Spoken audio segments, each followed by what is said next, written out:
Hi, welcome to the Armed Guardian podcast. I'm Brian, your host. I'm here today with Steve Moses from Palisade Training Group in Texas, and we're going to talk about church security and some things that you might want to consider if you have a church security team or you're looking to begin a church security team. And look forward to hearing what Steve's got. And Steve, how are you doing today, sir? I'm doing very well, Brian. What about yourself, brother?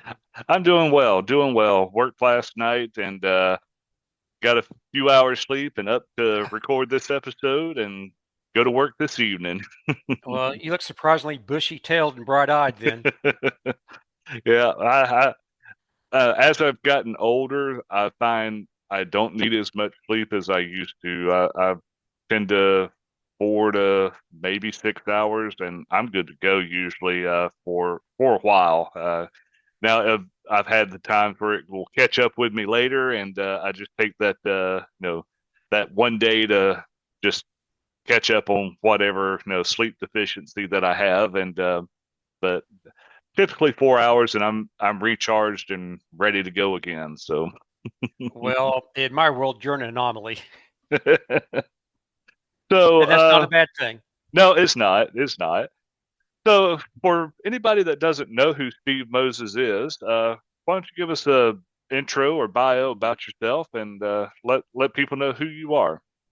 Well, my name is Steve Moses. I'm based out of Bluffdale, Texas, about 75 miles west-southwest of Fort Worth. So a lot of the training we do takes place in the Dallas-Fort Worth area. I've been a defensive firearms trainer since 1994. So I'm on my 30th year.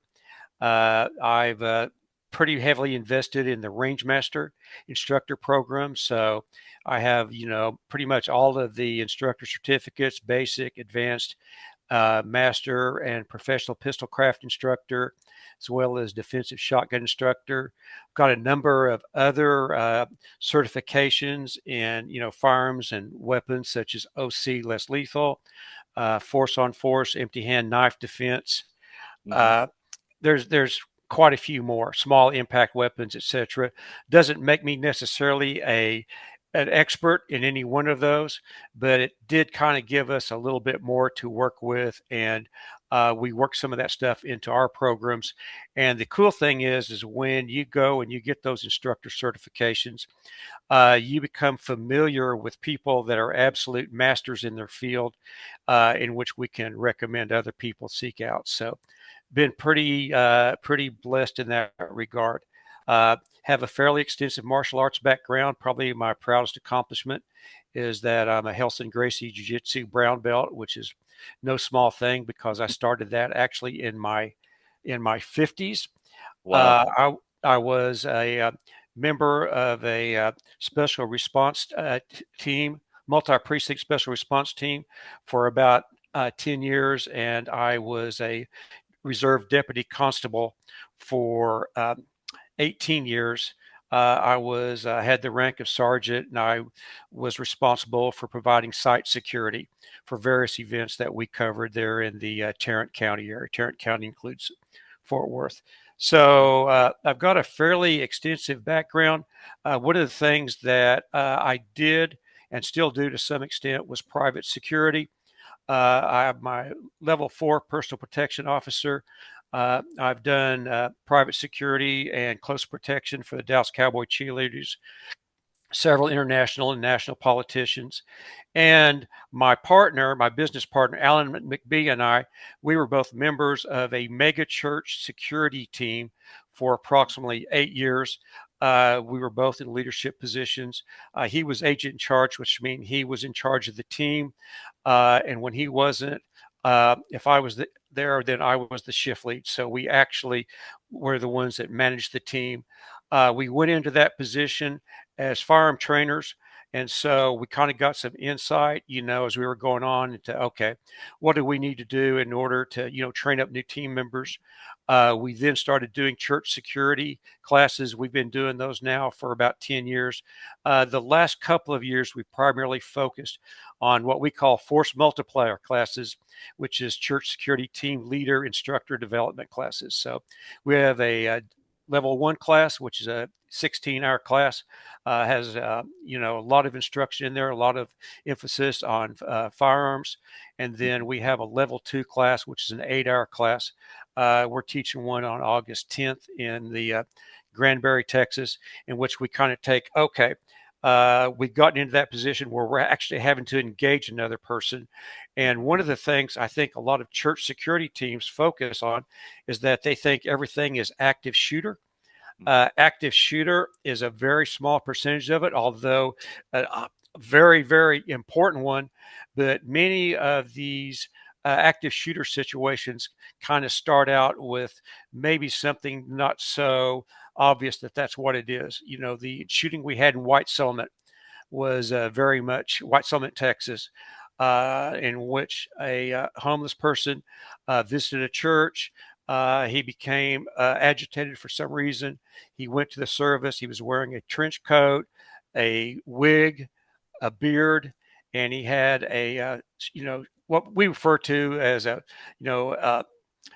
I guess you would call it, it wasn't a short barreled shotgun, but it was basically a shotgun. It was a pistol type shotgun Okay. and so what he did was he then shot one of the security officers or the team members. He shot an usher and he turned on the audience before Jack Wilson just performed a heroic feat of marksmanship and cool headedness and shot him before he was able to do anything else. So we need to understand that a lot of those situations don't that maybe become pretty how should I say that a really critical event sometimes start off with being able to interact with those people. And the majority of the interactions we're going to have with people in a house of worship or church, they're not active shooters. They're people in various states of distress, or sometimes we really don't know what's going on. Maybe they have some health going on. So there's a lot to it that's more than just active shooter, but active shooter is very important. Right. Okay. All right. Well, thank you for that. Our first question is we'll kind of start from the very basics. Why is church security and our teams important to the house of worship overview? Well, there's a couple of primary reasons. First and foremost is that there is a small possibility that an active shooter may show up. However, most church violence in which people are harmed, they're not what you would call an active shooter. It's Mm-hmm. an event where maybe only one person or two persons are shot. Well, that's one or two persons being shot is still way too many. And Right. so we need to be able to deal with those. A lot of this happens to be, in many instances, personal conflict or, could be domestic violence related. These are things that can occur. We need to be prepared to deal with it. It's not uncommon for a couple to have some, marital problems. We'll call them marital problems, and one of them is abusive. And typically it's a female, but not always. In that particular instance, they decide to get back into the church family, and then they go ahead. They start creating distance between themselves Mm-hmm. and the former partner, and the partner will come and either seek them out at the church, or in the event that perhaps they're getting counseling, or in some instances they meet people and they start dating people at church. Okay, we need to be prepared to deal with that. It's not uncommon to see domestic violence. It's not uncommon to see a breach of peace. And unfortunately, we saw this starting to develop in 2020. We're seeing some violence or threats of violence come from a crowd that basically has a problem, if you will, with maybe the political leanings or the religious leanings of the church members themselves. By the same token, uh, what we're doing for the church itself is very important. We're giving people a sense of confidence that they can go and they can worship in safety, without great fear that Mm-hmm. they are going to perhaps be injured, killed, or have one of their loved ones in the same way that take place to them. So I think all of those are very good reasons why we need church security or house of worship security teams. Okay. And I see I'm a ordained minister myself, and I know we don't want to turn people away that are, seeking help. And sometimes it's all silent, but no, we allow people to come in. Maybe they're trying to turn their lives around. Maybe they have a shady or a past that has been tarnished for some reason, and they come in and start becoming active in the church, and maybe something triggers them. uh we need to protect the people in the church, like our children, with some sort of screening for, the workers, or, for anybody that, we may know that has an issue, to prevent them from having access to alone access to children, or anything like that. And then you've got robberies, people wanting to, whenever money's transitioned from the sanctuary during an offering, and maybe it goes to an exterior building, exterior room on the church property, and somebody is lying in wait, or no, realizes, this, and maybe they plan a robbery or something, and just some things that, and it's not only just with that, it's just basic security of the church. I know whenever I worked in law enforcement in Florida, we had a lot of rural churches that had sound equipment.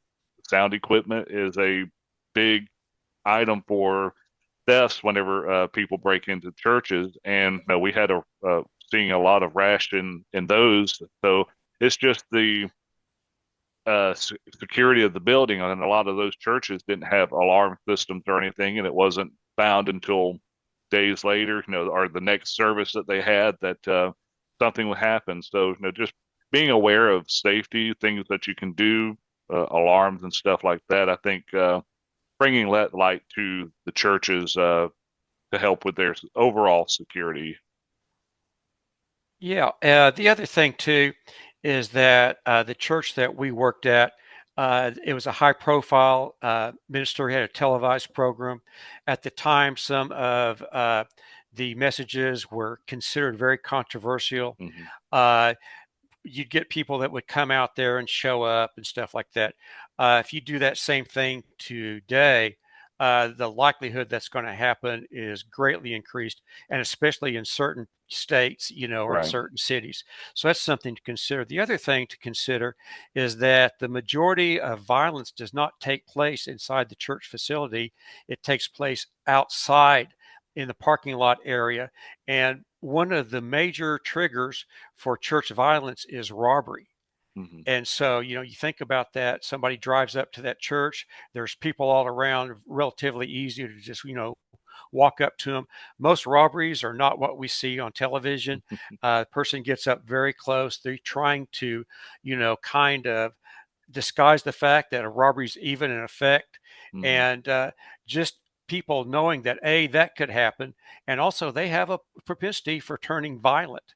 And Hmm. so by having a church security team, especially with, coverage on the outside, one of the things about almost every single active shooter, he had to come from the outside to get to the inside. This is a great opportunity, to pick up on that.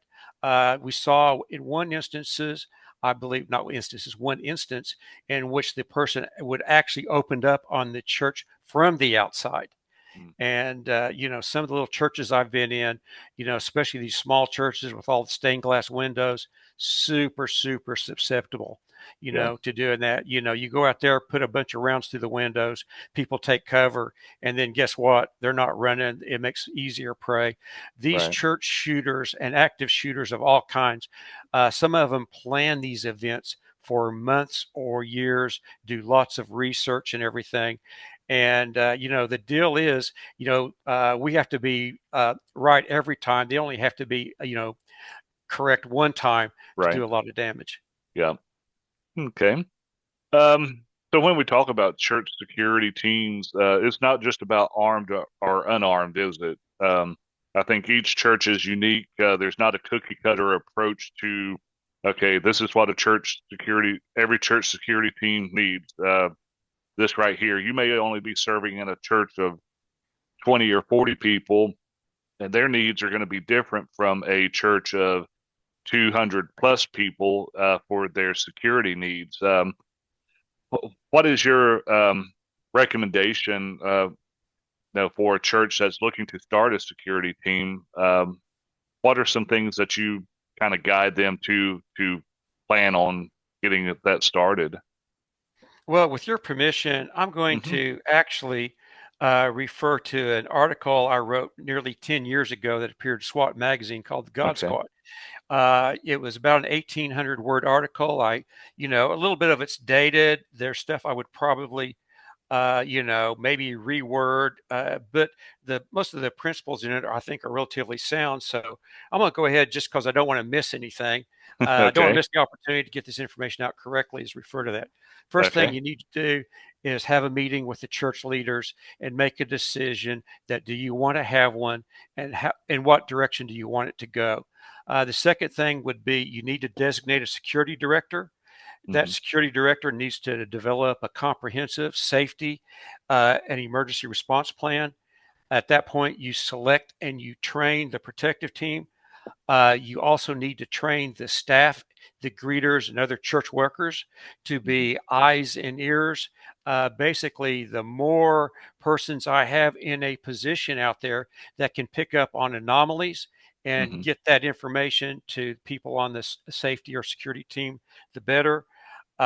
Test emergency response plans through regular exercises. You need to liaise with law enforcement, fire department. A pretty good way to do that is once you've got your security team in place, is go ahead and invite them to come over and meet the team. Provide coffee and donuts. Well, you are law enforcement, so you know Hmm. the importance of donuts, and let them, okay, hey guys, we have a security team, this is what we're doing, this is how we're set up. In many instances, especially in the larger cities and such, it's not going to be possible for local law enforcement to know everyone that's on that team. But Right. by the same token, if they know that there are people in place that are on that team, and then the people that are on that team are trained how to handle situations, that lessens the possibility that they're going to be shot by responding law enforcement. And you also have somebody on the team or somebody that can support the team that their first job is to go and meet law enforcement Hmm. and accompany them to the scene. It lessens the chances that that'll happen. I think that it's real important to select your personnel, your team, and your key volunteers. A few interviews and background checks. Background checks are important. You might be surprised, especially in the larger areas, how many people do have a criminal background. The fact that, okay, maybe it was something that was 20 years ago Hmm. and it wasn't necessarily a victimless crime, but it was a nonviolent crime. Right. That's one thing. But in many instances, you would probably be surprised if all of us just did a check to see how many registered sex offenders lived Hmm. within 15 or 20 miles of us. There's a large number. You've got to develop a means of controlling access to Hmm. the entrances and the exits. In that particular instance, my recommendation is you have people there, and these people are trained. Not so much. I mean, a lot of churches do have greeters. What a great place for a Hmm. greeter, to be in a position to pick up on something. And if you equip those greeters and the parking lot attendants with radios, and they're in direct contact with the team, okay, you can get that information, just Hmm. as quickly as possible. I also believe that if you've got a large church or church that's got a lot of entrances, you need to have the doors locked down, the ones that bar people from getting inside during church services, and understand that even so, that doesn't mean that somebody from the inside can't open the door for them intentionally or unintentionally. Right. That's a good place to then have cameras over those areas and somebody watching those cameras. Uh, well, I've already kind of talked about using electronic monitoring and surveillance equipment, and then be on the lookout for threat indicators. People that are wearing baggy clothes, Hmm. packages, unusual packages received in the mail, unintended backpacks, Right. stuff laying around. strange vehicles out there. So if you just get all of that information, start there, then I think you can kind of start fleshing out that program. That's my recommendation anyway. Okay. Yeah, one of the things touched back on one of the topics with the bringing in the law enforcement or first responders is that I think it would be a prime opportunity also to give them a tour of the facility Absolutely. to show, okay, this is the sanctuary, this is fellowship hall, this is our education wing, this is where the children are, um, and show them around where, if you don't have a large, multi-building facility, seeing where everything is at laid out so that they can kind of, if something were to happen, okay, there's a incident in the pastor's office. Where's the pastor's office at? I don't know. If they're aware of where that's at, the layout and everything, it kind of gives them one when they're responding, they know where to respond to. But as they're walking around, they should be picking up, hopefully on. Okay, there's a hidden corner. There's a balcony up there. Maybe somebody might be up there as we are coming in, and just preparing for any ambush or any hidden where they might miss a suspect if something were to happen. So I think that that's one of the things that I try to encourage security teams is to whenever they invite first responders is give them a tour of the location and tell them where everything's at so that it kind of they've got the big picture and they're better prepared to handle an incident should something happen. Exactly. And, given the fact that if you're doing this, of course, in a large area, there's a Hmm. high possibility that whomever responds will have not been through that. But by the same token, uh, if you provide perhaps the, supervisors in there with a blueprint of the Hmm. church so that they have, some idea of where these areas are.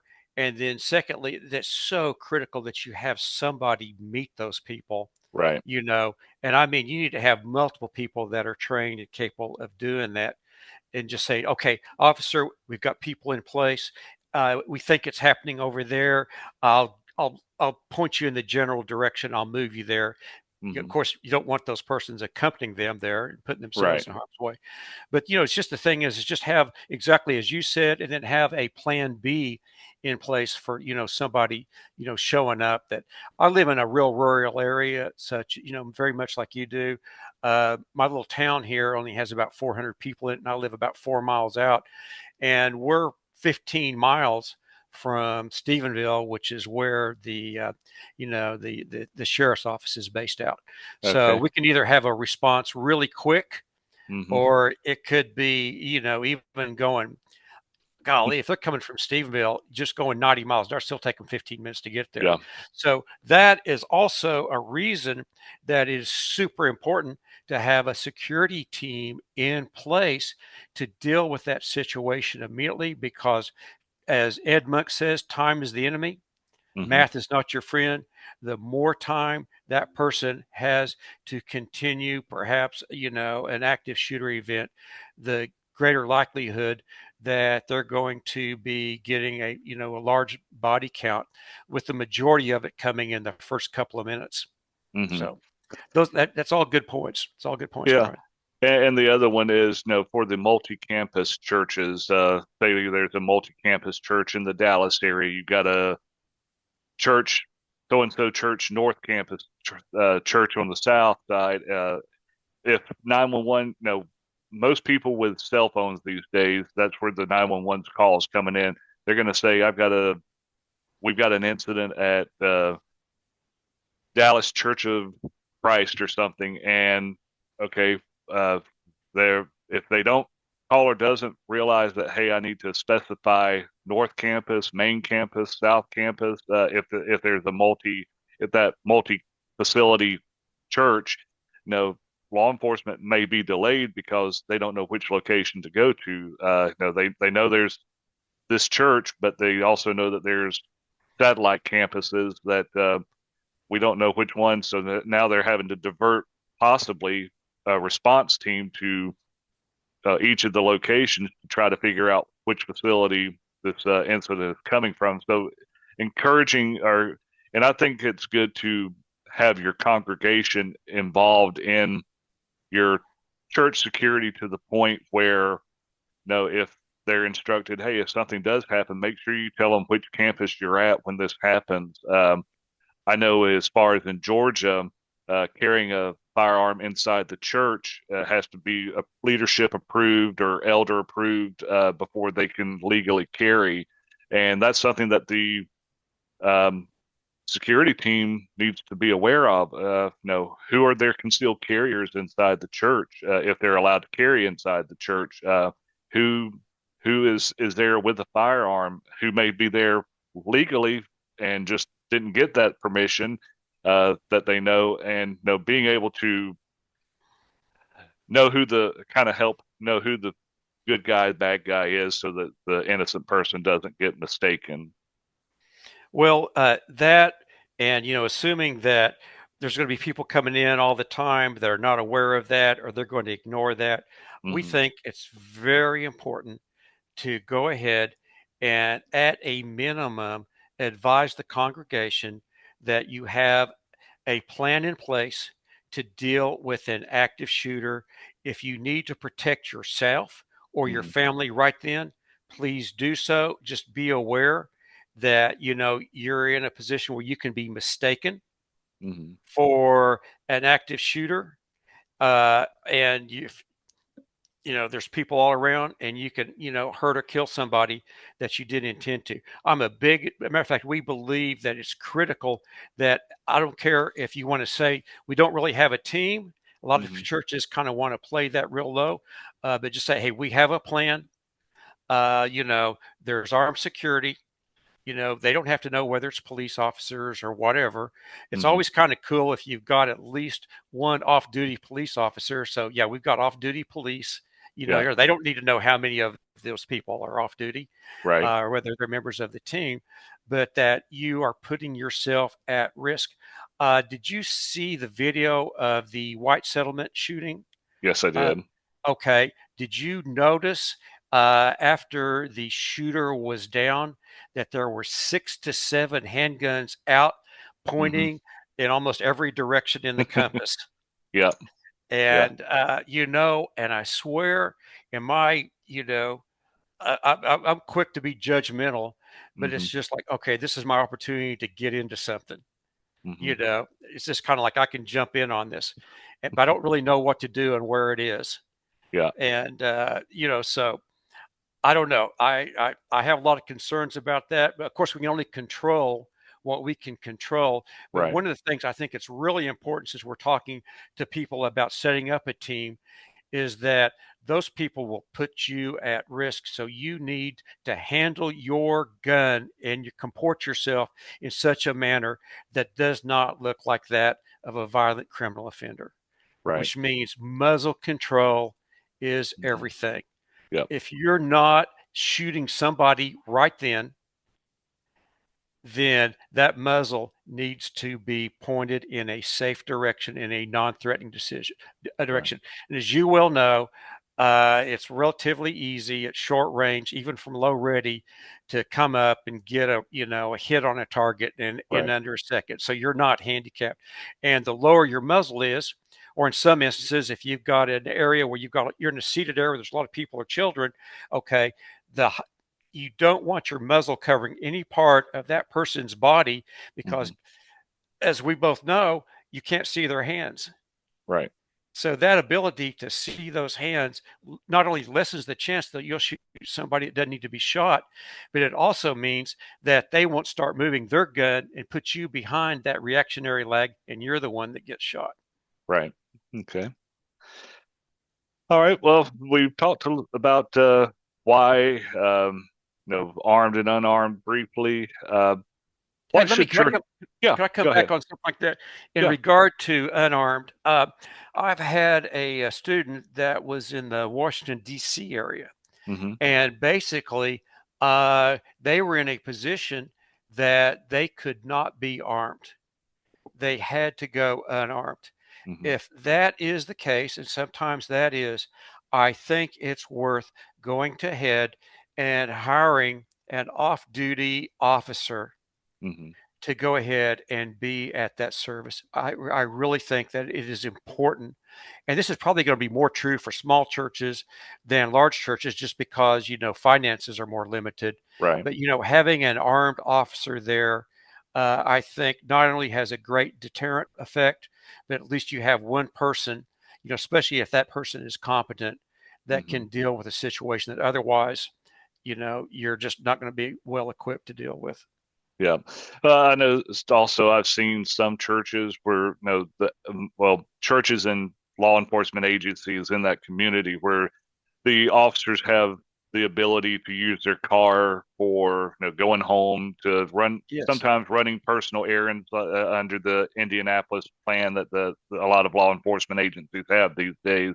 But driving that patrol car to church and parking it in a prominent area, that's a big deterrence if an officer is able to do that and the church has somebody that's capable of doing that. Now that it speaks volumes as far as, hey, there's somebody there that we may want to skip this church and go to the other one to know that doesn't have anybody there that we know of. The perception from outside the church is paramount, I think, and it's also the same with your security team. If they see the security team walking around or the golf cart driving the parking lot, they know that someone's out there paying attention to the area and should be able to handle anything that pops up.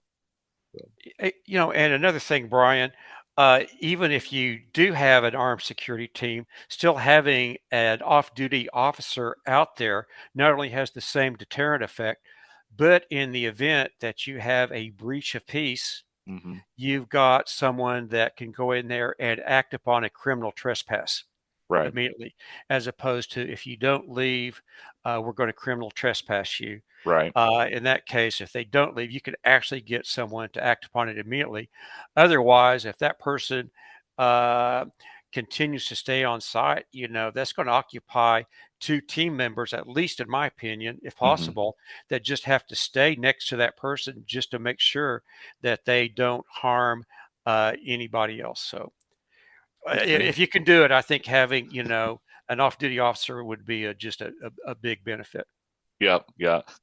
Whenever I was to church in Florida with the agency I was at, um, we were lucky to have a large number of law enforcement. I worked with the sheriff's department. There's a couple other deputies that were there. We had a couple city police officers that attended that church, and the highway patrol had a couple officers that attended that church. So That's awesome.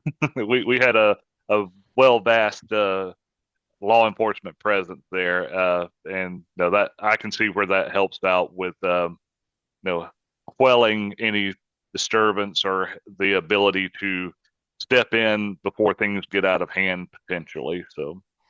Yes, and the other thing is though, for churches that do say that, okay, we don't need a church security team because you have a number of officers in attendance, uh, the problem with that is going to be, in my opinion, is just going to be proximity to Hmm. areas where a threat may happen, which means if you don't have a person positioned in those areas to where Hmm. they can intercept and act upon it, then a lot of carnage and damage can take place before anybody can get to it. So it's great having that in place, but by the same token, positioning and having people that are trained to Yeah. deal with these situations and willing to deal with those decisions and do it competently is extremely important.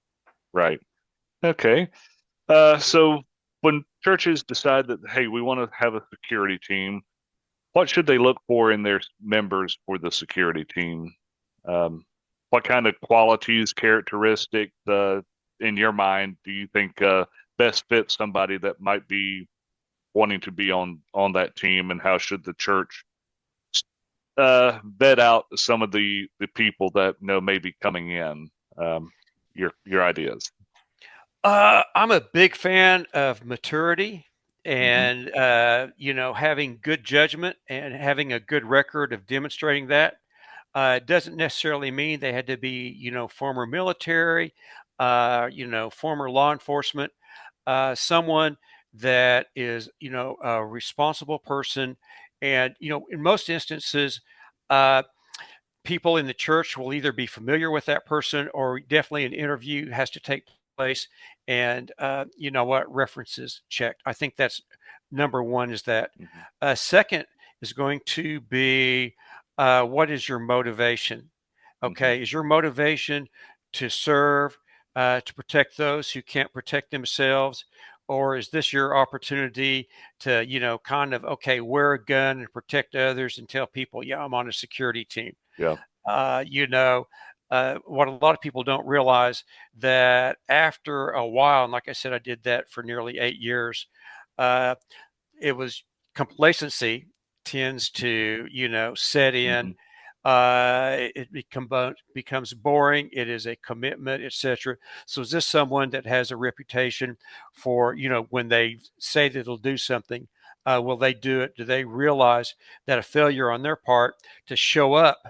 without good cause can cause, a hardship on others? I think that's super important. The other thing is they need to have competent firearm skills. Hmm. In most instances, in my opinion, in regards to being on a church security team, they will not. But a person that has, good marksmanship skills, good gun handling, they can get a gun in and out, can be trained up by someone, like yourself, that Hmm. knows what they're doing in a relatively short amount of time. Okay. And I think all of that is super important. The main thing is I'm looking for ego. I'm looking for, a quiet confidence, Hmm. something that exudes competence. I in many instances, surprisingly so, especially in the smaller churches, a lot of the members on your church security team are going to be older guys. Hmm. And a lot of them, they have a lot of those qualities, but they no longer have the physical skills, Agility. competence, Yeah. etc., agility. And the other thing is, in my opinion, you're probably more likely to get punched than you are get shot. Right. So, are you someone that is willing to learn how to do what we call the assertive interview? Courteously confront someone with another person. Kind of go through some questions, see if you can get a feel for kind of Hmm. where they're at. Like you said, we need to kind of err on the side of grace. In most instances, we're going to be the first point of contact, and so we're there to not only be, hardcore security guys. I don't want to be hardcore. I Right. want to be someone that's here on the benefit for the church, which means, hey, I may need to, get a feel for where this person is, and then Hmm. get them connected and kind of figure out what I need to do.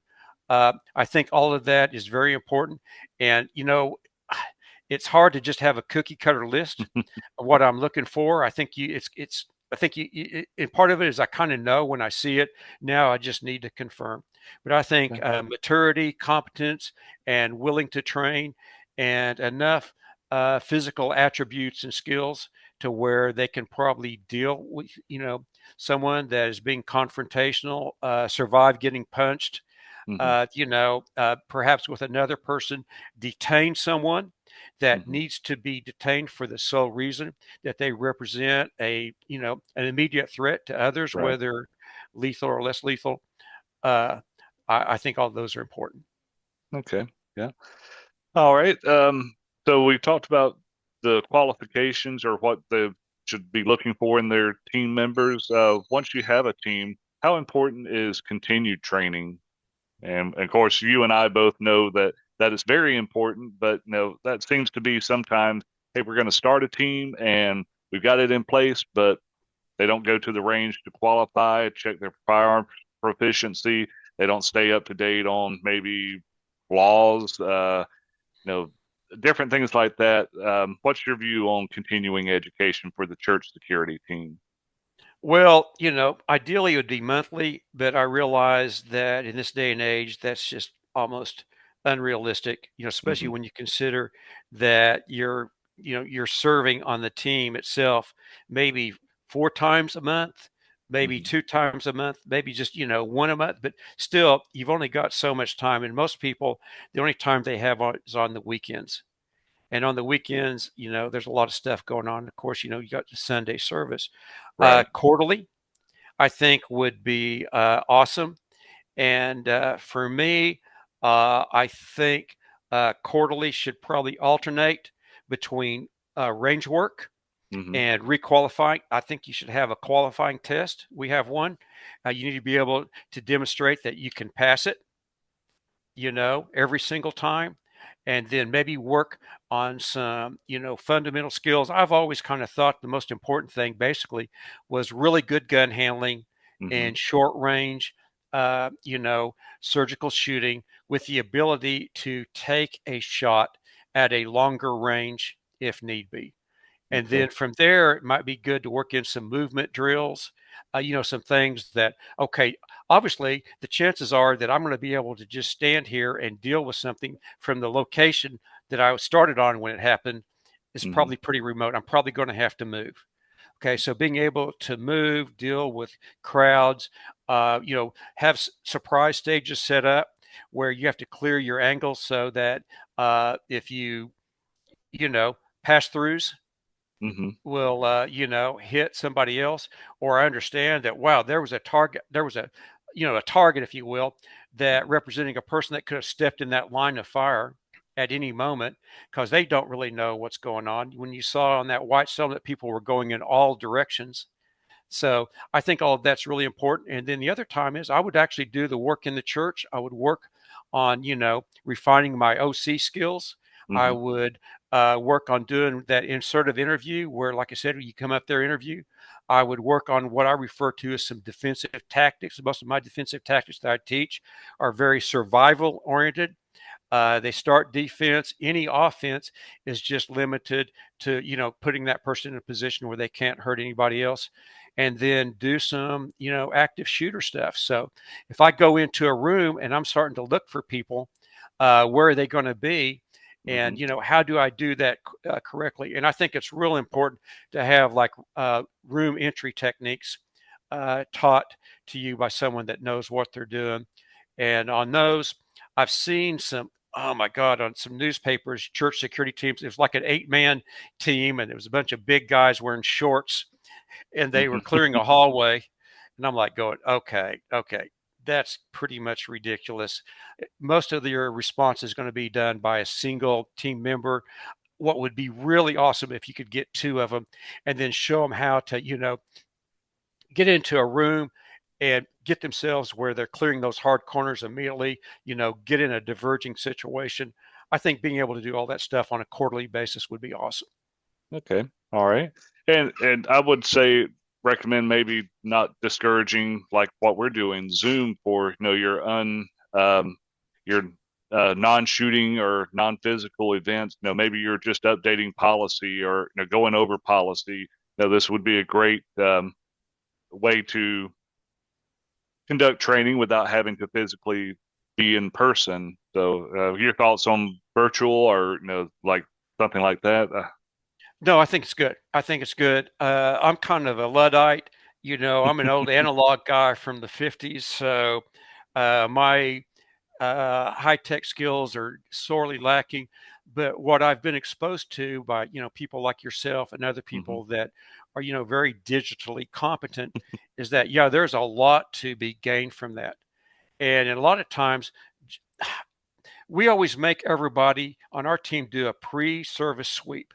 That is, Okay. once okay, you have a pre-team meeting, you go over concerns. If you have pictures of people, you talk about anything that's going on, and then you send your team out, with the exception of your parking lot person and your React, the leader, and they do a pre-service sweep. Okay, what they're doing in there is they're going through every room in the house of worship. Okay, just Hmm. kind of looking for anything that's out of place. That puts them back into this mindset, I'm on a team. The Zoom meetings that you are referring to, I think, are excellent for doing that, reminding me this is not something that I just show up and just say, okay, I'm going to wing it. It's like, okay, this is important. And in many instances, this is a great opportunity to maybe share some videos. Hmm. John Correa has some great videos out there of people that were in lethal force encounters. Okay, this is what it looks like, and what can we learn from this? And you'll learn things about how people react, how they move, and as such, I think it helps you develop a plan in your mind that you can act upon, as opposed to, okay, I've got to figure out what I'm going and making it up on the fly, and I've got about 2 seconds, to make this work. So I think it's Right. a great idea. Okay. All right. Um, we already talked briefly about the local responders playing a plan in their training or in their plan, not forgetting them. Anything else you want to touch on that one before we jump to the next? Well, in regard to local response, we're talking about first responders, Yeah. police, and Police, EMS. EMTs. Yeah. Okay. Again, we're going to have to kind of work with what they're willing to do. I Hmm. think the main thing is that just being able to get them in there, invite them to come in quarterly, Hmm. invite the one of the supervisors or something, just say, hey guys, this is what we're doing. Hey, meet the team. Right. Let me show you where we're going to be set up during a service. And so they get some sort of familiarity with Hmm. the team. The thing that I think that is super important in that regard is not only, regardless of the size of the campus, does it help them get into a position to deal with the problem faster. It's Hmm. just that, okay, now I know that, okay, I've got something other than the shooter, and I've got something other than victims, and I've got Hmm. something other than witnesses. Okay, I've got guys that are basically first responders. I have them on site. I need to treat them the same way I would treat an off duty, Hmm. out of uniform police officer. And I think Okay. that's real critical. All right. Would you the I've recommended this to a couple of churches that I've talked to about church security is opening up the house of worship to law enforcement to conduct a training exercise. Maybe having a mock situation. That way know they're actually participating in your interacting with the church security team, and then handling whatever mock situation that you or the police department, sheriff's department have planned, with an actor to train well. What are your thoughts on that? Well, my only regret is I didn't think of that first. I think that's amazing because they do it in local schools. Hmm. So, especially, and, if you just ask them to do that, and again, some of these departments are really, really small. They're really Right. spread out. But, hey, just say, hey, could you get a couple officers over here? And we'd like to do some mock training and interacting with the team. Hmm. And you know what? If you've got somebody on your team that is really competent to, teach force on force, Hmm. we uh, took KR trainings, Carl Ren's Hmm. force on force instructor course. And the reason that we did that, Brian, was not so much that we needed help in developing scenarios.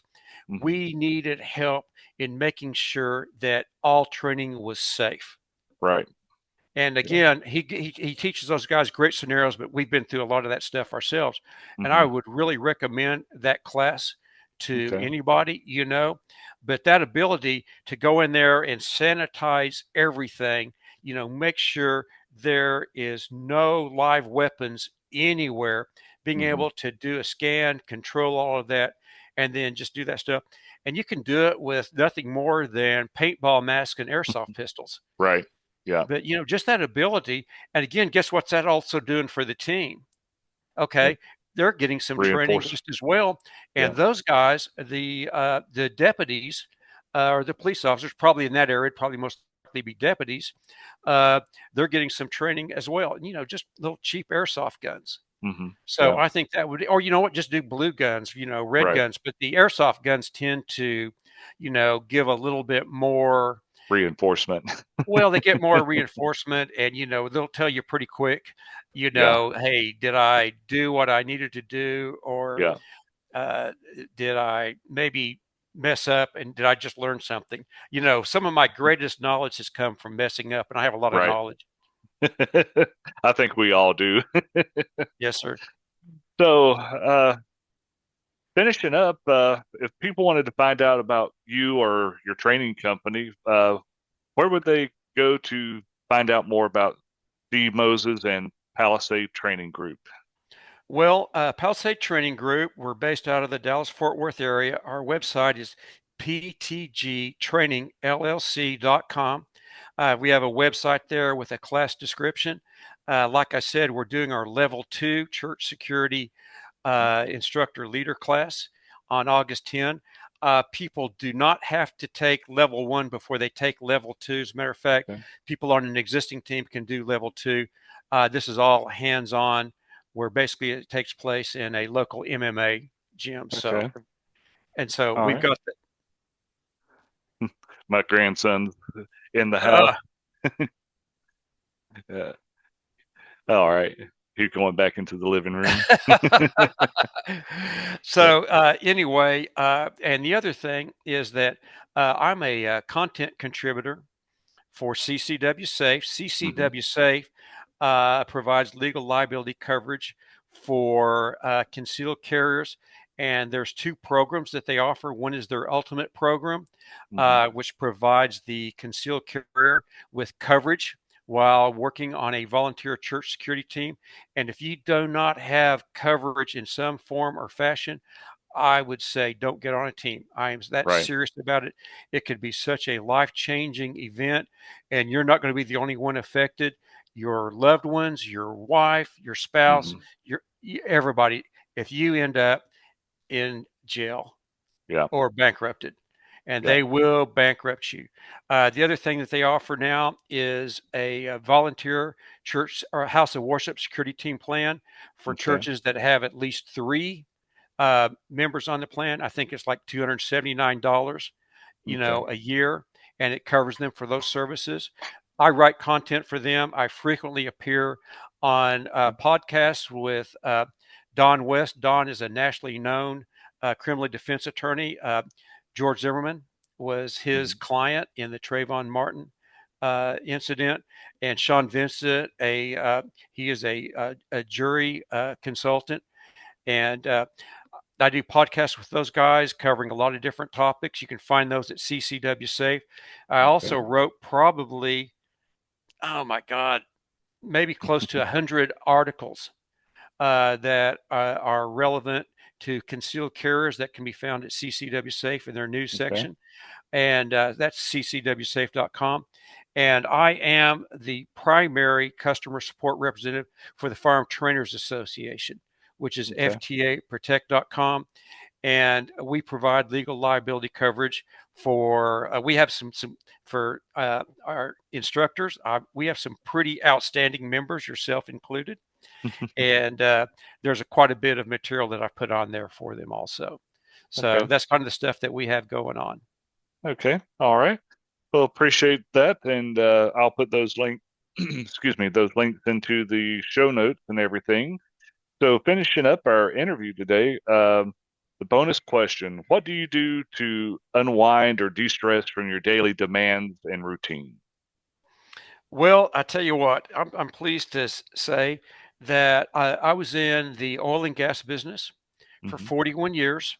That's a relatively high stress industry. I was in a position where I dealt with, multi-million dollar projects. And if any one of those, I mean, I would negotiate them, put them to writing. In many instances, I'd initially write the final assignment or deed or whatever, and then close them. An error on my part, would have probably been the end of my job for any one of Yeah. those. And I did that for 51 years. I retired in 2019. And since then, my stress levels have gone way, way, way down. I know this is going to sound kind of the work I do for the Farm Trainers Association and CCW Safe and working with guys like you is actually something that is a de-stressor for me Okay. or a reward. I work out, 2 times a week at the gym.